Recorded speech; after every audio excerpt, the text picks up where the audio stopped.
Hello friends, BM digital dreams channel দেখার জন্য অনেক ধন্যবাদ।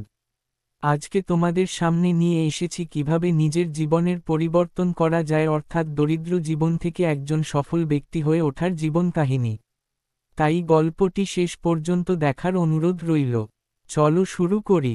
গল্পের নাম রহিমের স্বপ্নপথ। গ্রামের এক কোণে কাঁচা ঘরের পাশে দাঁড়িয়ে থাকা এক যুবক, নাম রহিম। ছোটবেলা থেকেই অভাবের মধ্যে বড় হয়েছে। বাবা একজন মাঠের দিনমজুর, মা অন্যের বাড়িতে কাজ করতেন। দুই বেলা খাবার জোটানোই ছিল পরিবারের সবচেয়ে বড় চ্যালেঞ্জ। কিন্তু রহিমের চোখে সবসময়ই ছিল এক ঝলমলে স্বপ্ন। বড় হওয়ার স্বপ্ন, নিজের কিছু করার স্বপ্ন, আর পরিবারকে সুখে রাখার স্বপ্ন। একদিন সন্ধ্যাবেলা রহিম মাঠ থেকে ফেরার সময় রাস্তার ধারে একটা ছেঁড়া পত্রিকা কুড়িয়ে পায়। পৃষ্ঠাটাতে লেখা ছিল, ডিজিটাল দুনিয়ায় নিজেকে গড়ে তুলুন, ঘরে বসেই ব্যবসার সুযোগ। এই লেখাটা রহিমের মনে আলোর মতো কাজ করল। সে জানত না ইন্টারনেট কিভাবে কাজ করে, কিন্তু এতটুকু বুঝেছিল, কিছু একটা আছে যেটা সে শিখলে নিজের জীবন বদলাতে পারবে। শেখার আগ্রহ। রহিম প্রতিদিন কাজ শেষে গ্রামের একমাত্র সাইবার ক্যাফেতে যেত। প্রথমে ইউটিউবের ফ্রি ভিডিও দেখে দেখে সে ডিজিটাল মার্কেটিং, ফ্রিল্যান্সিং আর অনলাইন ব্যবসার বিষয়ে জানতে শুরু করল। নিজের ফোন তো ছিল না, বন্ধুদের ফোন ধার করে ভিডিও ডাউনলোড করে রাখত, পরে রাতে তা দেখে শিখত। সে বুঝে গেল, শুধু কঠোর পরিশ্রম নয়, স্মার্ট কাজ করতে হবে। যতটা সম্ভব জ্ঞান অর্জন করাই হচ্ছে সাফল্যের প্রথম ধাপ। ছোট করে শুরু, বড় স্বপ্ন নিয়ে। রহিম নিজের জমানো ৫০০ টাকায় কিছু লোকাল হস্তশিল্প কিনে একটা ফেসবুক পেজ খুলে অনলাইন বিক্রি শুরু করল। প্রথম দিকে অর্ডার আসত না, কিন্তু সে হাল ছাড়েনি।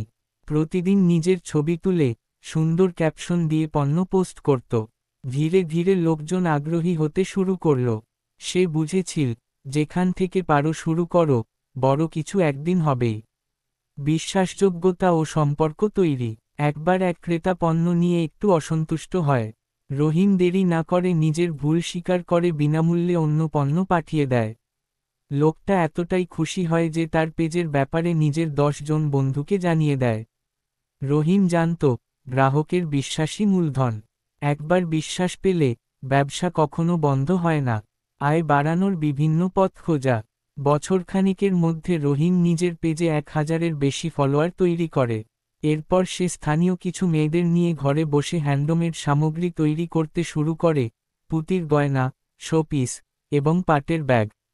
সে নিজে কিছু গ্রাফিক ডিজাইনও শিখে নেয় যাতে প্রোডাক্টের পোস্ট আরও আকর্ষণীয় করা যায়। সে শুধু বিক্রি করেই থেমে থাকেনি, নিজের শেখার অভিজ্ঞতা দিয়ে একটি ইউটিউব চ্যানেলও খুলে। সেখানে সে শেখাতে শুরু করে কিভাবে ছোট খরচে অনলাইন ব্যবসা শুরু করবেন।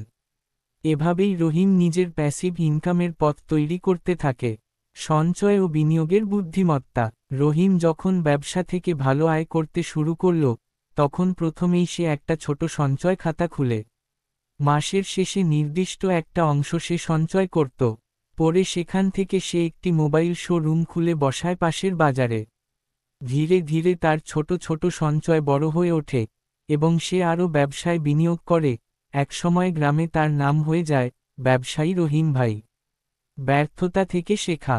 সব কিছু ঠিকঠাকই চলছিল, কিন্তু একবার কিছু পণ্য সময়মতো না পৌঁছানোয় বড় ক্ষতির মুখে পড়ে রহিম। অর্ডার বাতিল, খারাপ রিভিউ, পুরো ব্যবসার সুনাম যেন এক ঝটকায় নষ্ট হতে বসেছিল। কিন্তু সে পিছিয়ে পড়েনি। ব্যর্থতা থেকে শিক্ষা নিয়ে সে তার ডেলিভারি প্রক্রিয়া উন্নত করে এবং একটি লোকাল কুরিয়ার সার্ভিসের সঙ্গে চুক্তি করে। সে বুঝে গিয়েছিল, ব্যর্থতা আসবেই, কিন্তু সেটাই হবে শেখার সবচেয়ে বড় মাধ্যম। ৪ বছর পর রহিম এখন গ্রামের এক উদাহরণ। তার অনলাইন ব্যবসা শুধু দেশেই নয়, বিদেশেও পণ্য পাঠায়। সে গ্রামের ২০ জনকে স্থায়ী চাকরি দিয়েছে, নিজের বাবার জন্য একটা পাকা বাড়ি বানিয়েছে, মাকে আর কাজ করতে হয় না। রহিম জানে, সে যেখানে দাঁড়িয়েছে সেটা কঠিন ছিল, কিন্তু অসম্ভব ছিল না। গল্পের শিক্ষা। রহিমের জীবনের গল্প আমাদের শেখায় কিছু গুরুত্বপূর্ণ কৌশল, যেগুলো দরিদ্র অবস্থা থেকে ধনী হওয়ার পথে সাহায্য করতে পারে।